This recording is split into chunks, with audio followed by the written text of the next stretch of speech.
Hello everyone, today we will talk about how to fix or how to solve the problem of sound on Bumble app. To know how to fix or how to solve the problem of sound on Bumble app, you should just go to settings.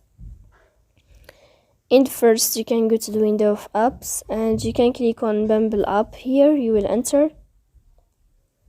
Then you can click on first stop and you can click OK. After that you will enter to the window of storage. Here you can click clear cache. Don't click clear data because that can cause you errors or can delete your account.